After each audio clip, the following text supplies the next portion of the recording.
Civic would be the perfect organization for me to make those connections with international visitors. We host more than 100 visitors every year, and we have the pleasure of interacting with them. Most of them want to come to the East Coast and West Coast, and they don't want to really come to Iowa. But they do come to Iowa, and almost all of them, since their low expectation, we exceed their expectation. And thanks to you for making the connection with the visitors, because most of the time they don't have that personal connection that they do in Iowa. And that personal connection is very meaningful to our visitors.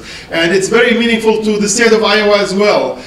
We are hosting exceedingly more and more people from the Middle East. And as you may be watching the caucuses these days and know that there is some interest in the Middle East, and there's also some misconceptions as well. And our visitors actually try to bridge the gap between our country and other countries. And we feel it's very important for us to educate ourselves and educate our visitors about, to bridge that gap. To help us bridge this gap here today, I have a friend of mine come from Washington, D.C., Dr. James Zerbi. He is the founder and the president of the Arab American Institute, a Washington, D.C.-based organization which serves the political and policy research arm of the Arab American community.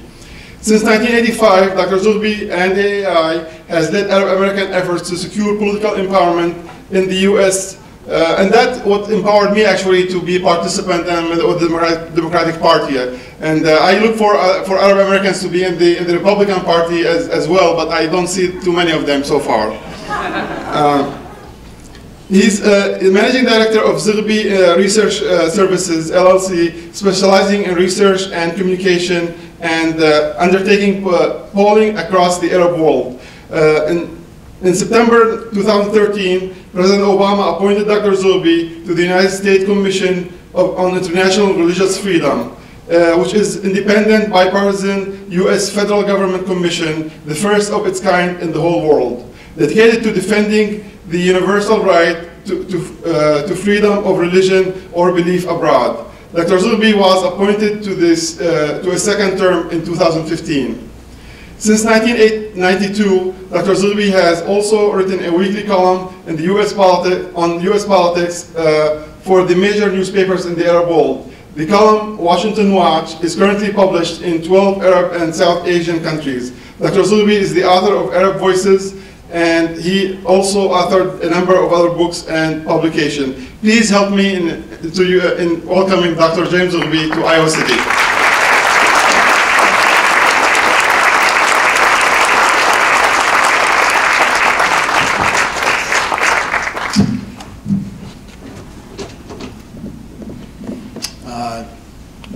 Dr. Johnson, you're a really tough act to follow. As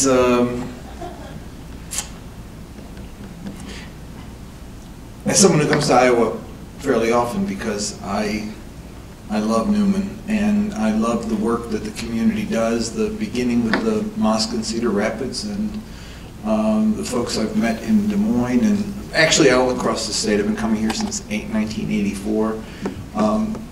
And there is a big debate, as you know, that crops up every year after the election about why Iowa and why New Hampshire.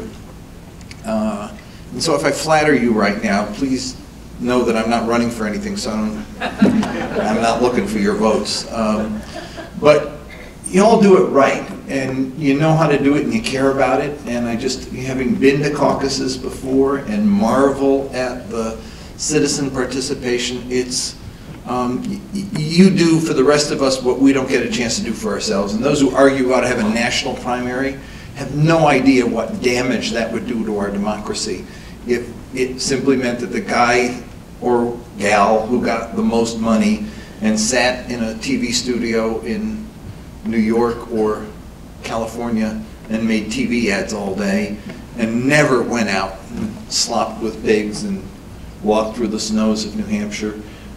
You and the folks in New Hampshire do us a great service by winnowing out the wheat from the chaff and giving us an opportunity to make broader decisions, because you do it and you're quite professional. Not all of you do it, not enough of you do it. And I said this morning, somebody retweeted a line I said, go to your damn caucus for God's sake.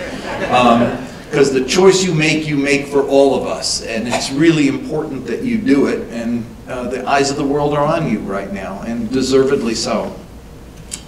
So I'm a fan. And I'm a fan of Civic. And you've all heard tonight many people praise the organization. I have a book, Arab Voices, that got mentioned in chapter 16 of Arab Voices. Talks about, after I talk about all the problems we've got, we don't understand the Middle East, we've been miseducated about the Middle East, our politicians just do a disaster when they deal with it because they're ignorant, or they're willed ignorant, or they're just banal. And at the end, I figured I had to do a chapter or two on what we can do to change it. And what we can do to change it begins from the bottom up, and it begins with groups like this that make a difference in communities, that undo the damage that our political system, that our media too often contributes to, and that our educational system, which is so woefully lacking in helping inform us about the Middle East. I've long argued that it is one of the most critical parts of the world, and yet it is a part of the world about which we know so very little. I mean, I remember National Geographic did a poll as we were going into the Iraq War, and 11% could find Iraq on a map. They repeated it 4 years later, and it climbed to 37%. And it's funny, but it's also very disturbing. Because since the end of Vietnam, we've spent more money, sent more weapons, sent more troops, fought more wars, lost more lives in the Middle East than anywhere else in the world. And yet we can't find the countries in that region on a map. We can't even, our presidential candidates can't say the names of the countries correctly. And this is not who's the president of Kazakhstan. This is countries where we are actually fighting wars, where we're losing lives, where we have so much at stake, and yet we don't know their names and haven't got a clue what's going on. We went into a war in Iraq, did not know the culture, did not know the history, did not know the consequences or even care about the consequences, because there was this sense that if we just used force, that we would mold them to our will, and they'd all say, Sahib, bend over, bow down, and give us what we wanted. And that is not what happened. I remember leading a fight at the Democratic National Committee, wanting to get a resolution saying that the Democrats should oppose the war. And I was told by the chairman of the party at the time, we stand shoulder to shoulder with the president, we can't look weak. No, question wasn't looking weak. It was being dumb. And it was a dumb war, and it was disastrous. Not just for Iraq and the Iraqi people, it was disastrous for us. It was disastrous for us. I mean, we lost more than 6,000 young men and women in Iraq and Afghanistan combined.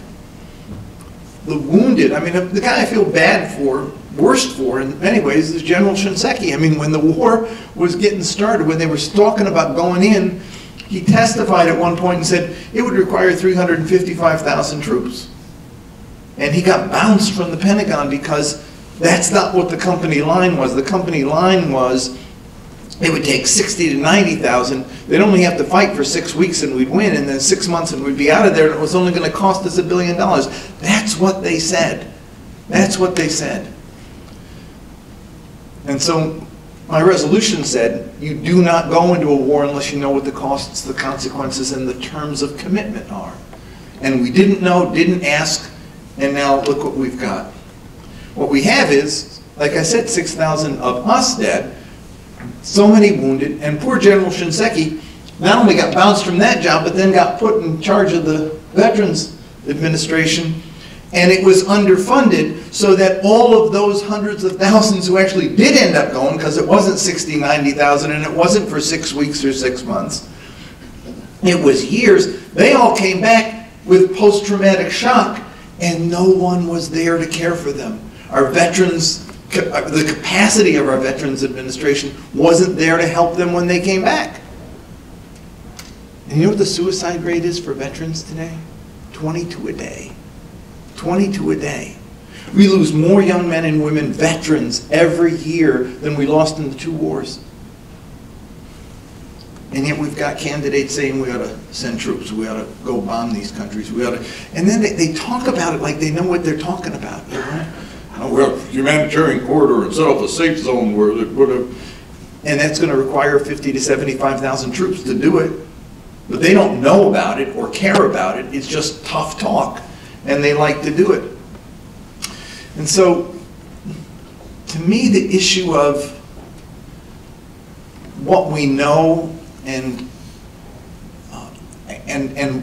what we don't know about the Middle East is of vital importance.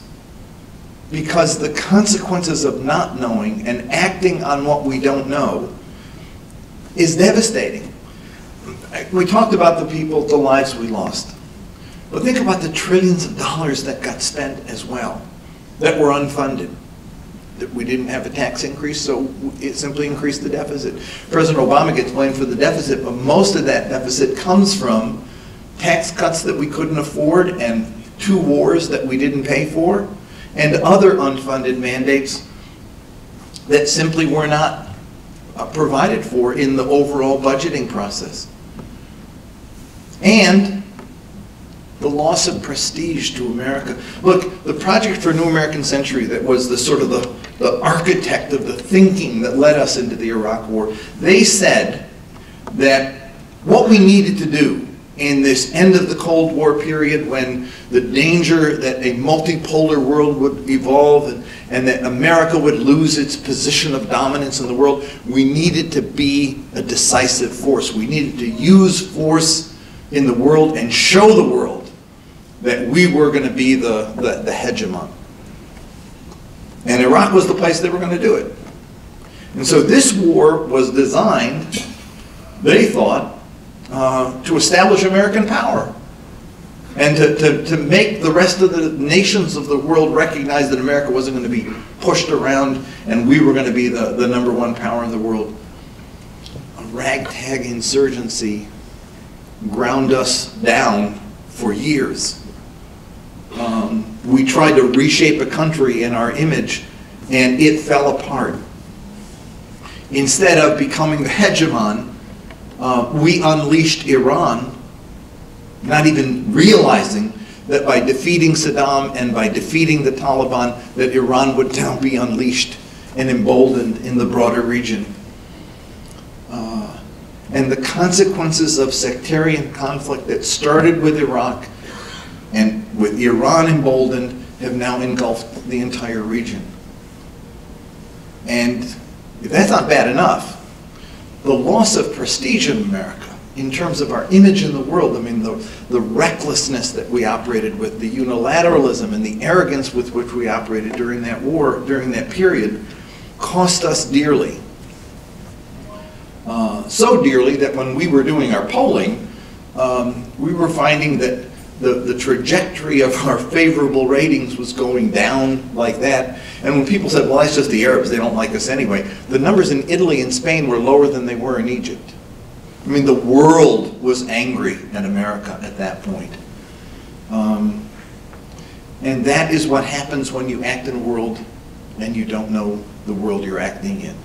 It's like blind men in a room bumping into furniture and blaming it on the furniture being in the wrong place. We made the mistakes, and we still do not understand the mistakes we made, nor are willing to acknowledge the consequences of that. When I listen to the debates taking place about the Middle East or about Islam, I'm horrified at the ignorance. And in some cases, it's willed ignorance. I mean, some guys are just dumb, sorry, but some guys are just dumb. And then there's those who want to know better, but simply haven't paid any attention to it because it didn't matter to them. I mean, there are guys who are real smart on taxes and real smart on you know, what to do with entitlements and real smart what to do on all kinds of domestic policies and even in some cases some foreign policies. But when they come to talk about the Middle East, there simply is no awareness at all. And some of the candidates, as I said, can't even say the names of the countries right. There's no excuse for that in the world today. There should be no excuse for that in the world today. It's too dangerous. And then there are those candidates who, not having learned any lessons from the past, want to redo exactly what we did to get us in the problems that we're in the first place, which is equally dangerous and real scary. And so I despair a little bit.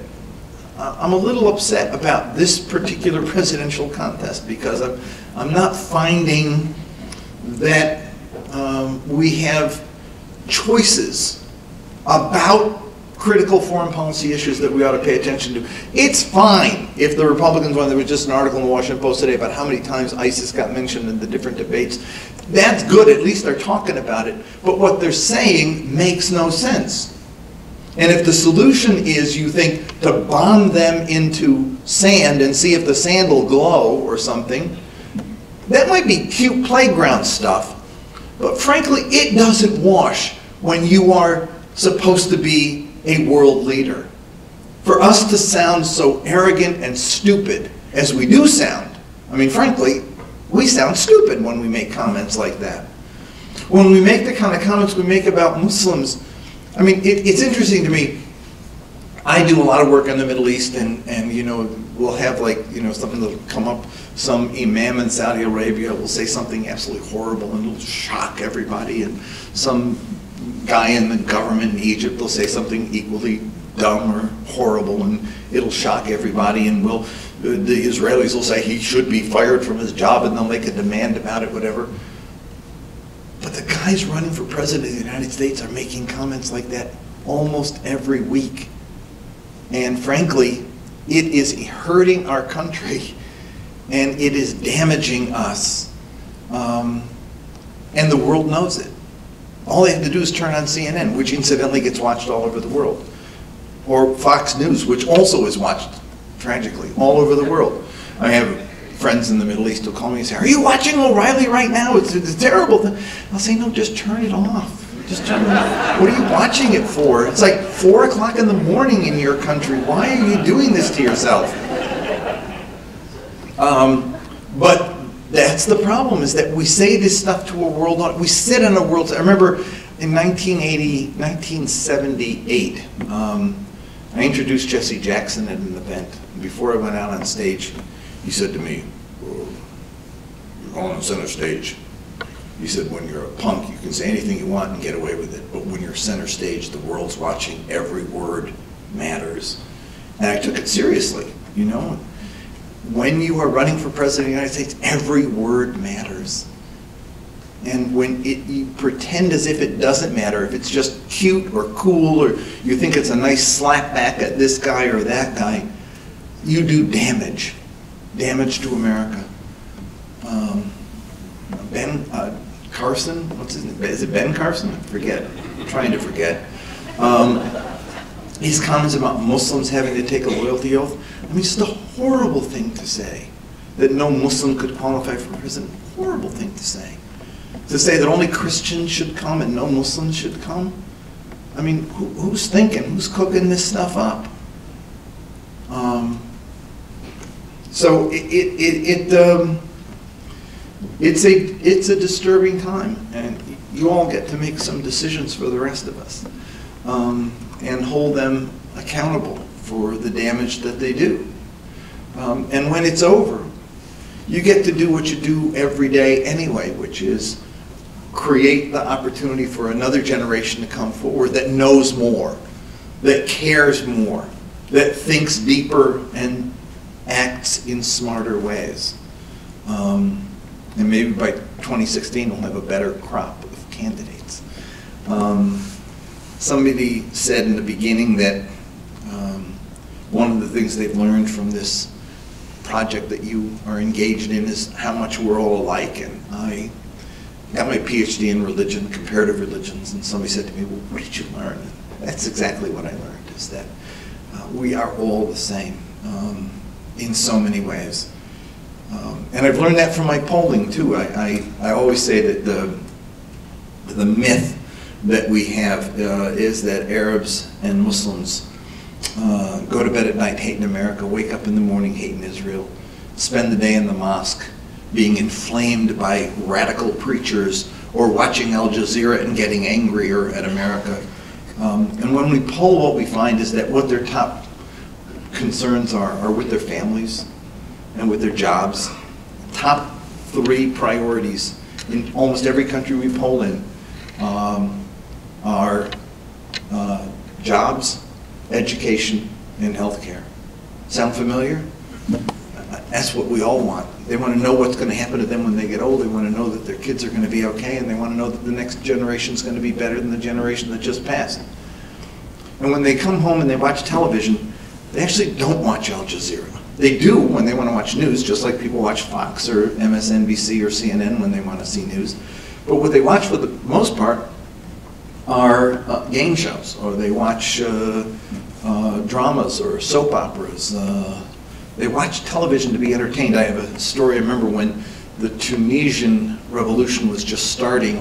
At the same time, the government in Lebanon was collapsing.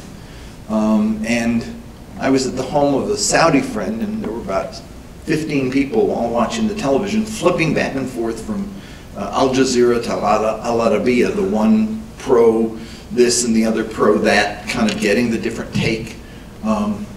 And at one point, as they were in this heated argument about, I forget whether they were arguing about Lebanon or Tunisia at that point, the 18-year-old son of one of the guys comes in and he says, "It's on!" And he grabs the remote control and he puts on Arabs Got Talent. And they sat for the next hour and argued as vigorously about who should win as they were before. And when the show was over, it stayed on that channel because they wanted to be entertained. They're like the rest of us. And they care about the things that we care about, and they want the same things for their lives.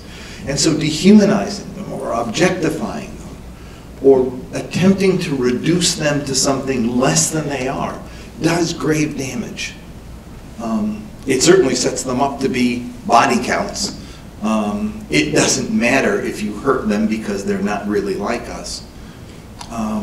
But if you know them to be real people, then you have a different responsibility in how we react and how we deal with them.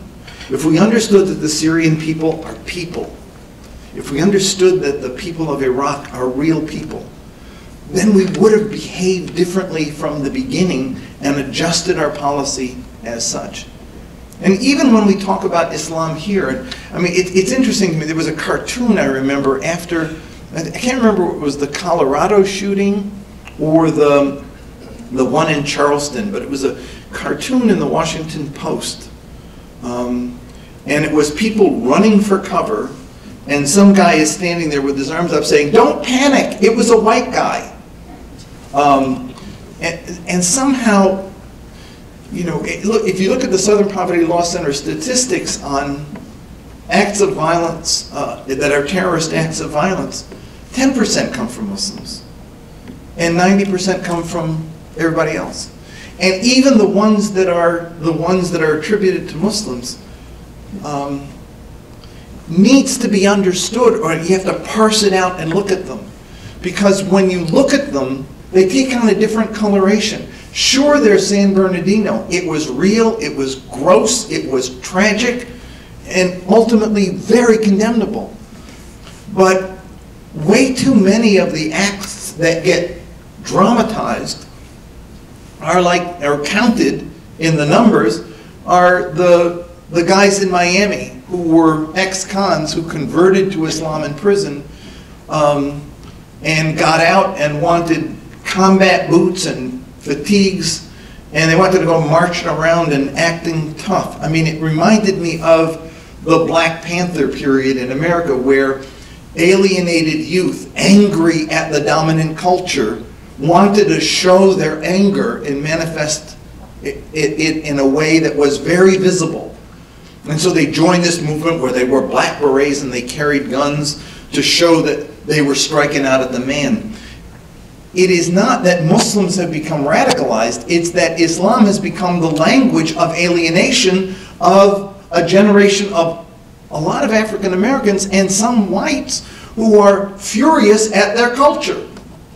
And just like African Americans back in the 60s and 70s wore dashikis and took on African names as a way of making a statement, sometimes that's what converts are about. And what happens is that too many of these cases, like the Miami one, or like the New Jersey one, or like so many of them are entrapment cases. They're guys who have a screw loose. An FBI agent finds them and hears about them and talks to them and then gets them the guns and then arrests them. They should have gotten mental health care. They should have gotten treatment, but instead they got entrapped, which is maybe another way of getting them treatment, okay? But then to do a press conference and say, we've just cracked a criminal terrorist enterprise, does damage to the real effort of dealing with terrorism by conflating issues that don't really belong together at all.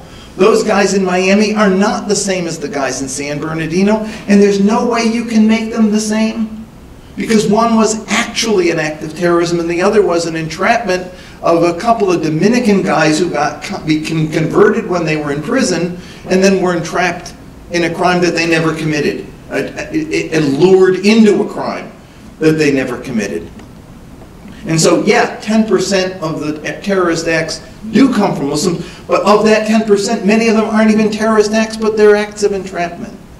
And so somehow, you know, when I hear that, well, all Muslims aren't terrorists, but all acts of terrorism are Muslim, that one doesn't wash. Not when we have way too many incidents that we can count.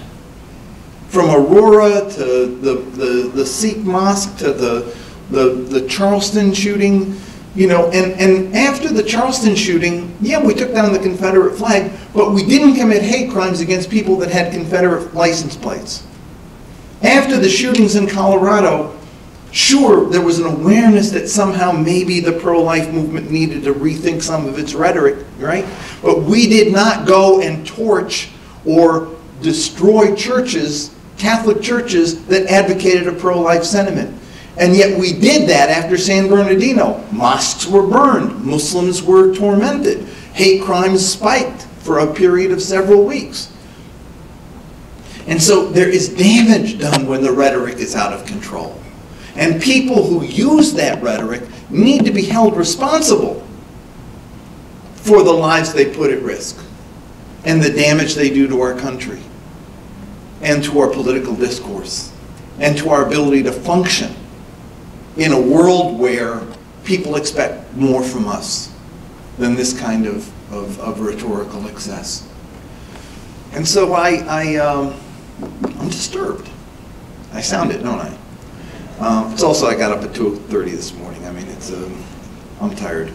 But I am concerned. I'm concerned about the direction of our debate. I'm concerned about the lack of awareness. I'm concerned about the fact that mistakes were made in the beginning of this century that we have not learned lessons from and that we're compounding in some ways.